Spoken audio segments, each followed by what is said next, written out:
ನಮಸ್ಕಾರ ವೀಕ್ಷಕರೇ, ಸ್ನೇಹಿತರೆ, ಇತಿಹಾಸ ಪ್ರಸಿದ್ಧ ತಾಣ ತಪಸ್ಸಿಗೆ ಅತಿ ಹೆಚ್ಚು ಮಹತ್ವ ಇರುವ ಸ್ಥಳ, ಹಲವಾರು ಮಹಾಪುರುಷರು ಧ್ಯಾನದಲ್ಲಿ ಜೀವನ ಕಂಡುಕೊಂಡ ಸ್ಥಳ, ಹಲವು ಋಷಿಮುನಿಗಳು ನೆಲೆಸಿದ್ದ ಹಾಗೂ ಕಾಲಜ್ಞಾನಿ ಪೂತಲೂರು ವೀರಬ್ರಹ್ಮಯ್ಯನವರು ಬಾಲ್ಯದಿಂದ ಬೆಳೆದ ಸ್ಥಳ.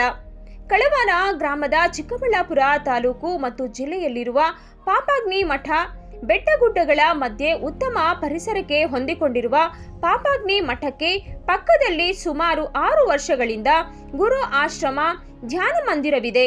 ಇದರ ಇತಿಹಾಸ ನೋಡಲು ಹೋದರೆ, ಅಚಲ ಸಂಪ್ರದಾಯ ಆಶ್ರಯದಲ್ಲಿ ಶ್ರೀ ಯೋಗನಾಥಾಚಾರ್ಯ ಬಳಿ ನಾರಾಯಣಪ್ಪ ಮತ್ತು ವೆಂಕಟಮ್ಮ ರವರ 5ನೇ ಸಂತಾನವಾದ ಶ್ರೀ ಪರದೇಶಿ ಸ್ವಾಮಿ ರವರು ಶ್ರೀ ಅಚಲ ಸಂಪ್ರದಾಯ ಆಶ್ರಯದಲ್ಲಿ ಶ್ರೀ ಯೋಗಾನಂದಾಚಾರ್ಯರ ಬಳಿ ದೀಕ್ಷೆ ಪಡೆದು ಅವರ ಮಾರ್ಗದರ್ಶನದಂತೆ ಪಾಪಾಗ್ನಿ ಮಠದ ಪಕ್ಕ ಸ್ಕಂದಗಿರಿ ಹಾಗೂ ಚನ್ನಗಿರಿಗಳ ತಪ್ಪಲಿನಲ್ಲಿ ಗುರು ಆಶ್ರಮ ಜ್ಞಾನ ಮಂದಿರ ನಿರ್ಮಿಸಿದ್ದು, ಅದರ ಸುತ್ತಲೂ 11 ಪುರಾಣ ಪುರುಷರ ಕಲ್ಲಿನ ವಿಗ್ರಹಗಳನ್ನು ನಿರ್ಮಿಸಿದ್ದು, ಏಕಕಾಲಕ್ಕೆ 11 ಪುರಾಣ ಪುರುಷರ ದರ್ಶನ ಮಾಡುವ ಸೌಭಾಗ್ಯವನ್ನು ಕಲ್ಪಿಸಿದ್ದಾರೆ.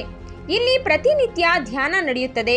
ವಿಶೇಷವಾಗಿ ಪ್ರತಿ ತಿಂಗಳು ಪೌರ್ಣಮಿ ದಿನದಂದು ಭಜನೆ, ಧ್ಯಾನ, ಅನ್ನದಾಸೋಹ ಇರುತ್ತದೆ. ಪ್ರತಿ ವರ್ಷ ಅಕ್ಟೋಬರ್ ತಿಂಗಳಿನಲ್ಲಿ 3 ದಿನಗಳ ಮೌನ ಧ್ಯಾನ ನಡೆಯುತ್ತದೆ. ಈ ಮೌನ ಧ್ಯಾನದಲ್ಲಿ ನೂರಾರು ಭಕ್ತರು ಪಾಲ್ಗೊಳ್ಳುತ್ತಾರೆ. ಇಲ್ಲಿ ಉಚಿತ ವಸತಿ ನಿಲಯ, ಅನ್ನದಾಸೋಹ ನಿಲಯ ಇದ್ದು, ಇಲ್ಲಿಗೆ ಬರುವ ಎಲ್ಲ ಭಕ್ತಾದಿಗಳಿಗೂ ಭಕ್ತಿಯ ಮಾರ್ಗದ ಧ್ಯಾನವನ್ನು ಹೇಳಿಕೊಡಲಾಗುತ್ತದೆ. ಜ್ಞಾನದಿಂದ ಎಷ್ಟೋ ಜನ ಇಲ್ಲಿ ದೈವ ಮಾರ್ಗದಲ್ಲಿ ನಡೆಯುತ್ತಿದ್ದಾರೆ.